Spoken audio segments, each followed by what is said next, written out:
Once upon a time, there were 3 brothers, triplets, named Tom, Dick, and Harry Class. They were raised in the same home with the same parents, had the same IQ, same skills, and same opportunities. Each was married and had 2 children. They were all carpenters making $25 per hour. While they were very similar in all these respects, they had different priorities. For example, Tom chose to work 20 hours per week, while his brother Dick worked 40 hours, and Harry 60. It should also be noted that Harry's wife worked full-time as an office manager for a salary of $50,000. Dick's wife sold real estate part-time 10 hours a week and made $25,000 per year. Tom's wife did not work. Tom and Dick spent all of their family income. Since they paid into Social Security, they figured they didn't need to save for retirement.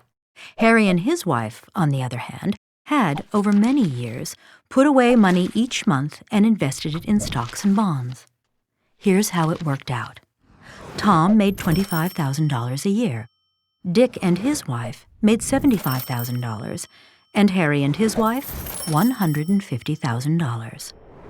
When a new housing development opened up in their community, the brothers decided to buy equally priced homes on the same private street. One day, the brothers decided to pool their funds for the purpose of improving their street. Concerned about crime and safety, and wanting a more attractive setting for their homes, the 3 families decided to install a security gate at the street's entrance, repave the street's surface, and enhance the lighting and landscaping. The work was done for a total cost of $30,000. Harry assumed they would divide the bill 3 ways, each brother paying $10,000. But Tom and Dick objected. "Why should we pay the same as you?" they said. "You make much more money than we do." Harry was puzzled. "What does that have to do with anything?" he asked. "My family makes more money because my wife and I work long hours and because we have saved some of the money we've earned to make additional money from investments. Why should we be penalized for that?" "Harry, you can work and save all you like," Tom countered. "But my wife and I want to enjoy ourselves now, not 25 years from now." "Fine, Tom. Do what you want. It's a free country. But why should I have to pay for that?" "I can't believe you're being so unbrotherly," Tom argued. "You have a lot of money and I don't. I thought you'd be more generous." At this point, Dick, the peacemaker in the family, entered the conversation. "I've got an idea," Dick said. "Our combined income is $250,000, and $30,000 is 12% of that amount. Why don't we each pay that percentage of our income? Under that formula, Tom would pay $3,000, I would pay $9,000, and Harry would pay $18,000. "I have a much better idea," said Tom, "and one that's fairer than what you're proposing." Dick and Harry turned to Tom. "Harry should pay $23,450. Dick, you should pay $6,550. And I will pay nothing."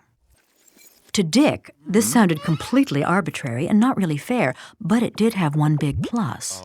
His share would be $2,450 less under Tom's formula than under his own. So he decided to be silent.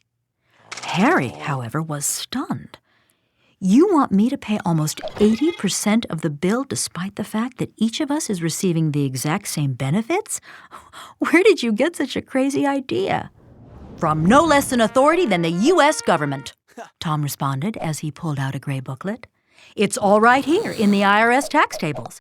This is the progressive income tax system all U.S. taxpayers live under, and I don't see why we should be any different. In fact, I believe all future improvements should be paid in this way." "Works for me," said Dick. So, by a vote of 2-1, the cost of the street improvements was divided as Tom had proposed, even though they benefited equally, and even though the reason Harry had more money was that he and his wife had worked many more hours than his brothers and their wives, and had saved some of what they had earned, instead of spending it all. Tom and Dick lived happily ever after with their new arrangement. Harry grumbled a lot, but whenever he complained, his brothers called him greedy and selfish. The end.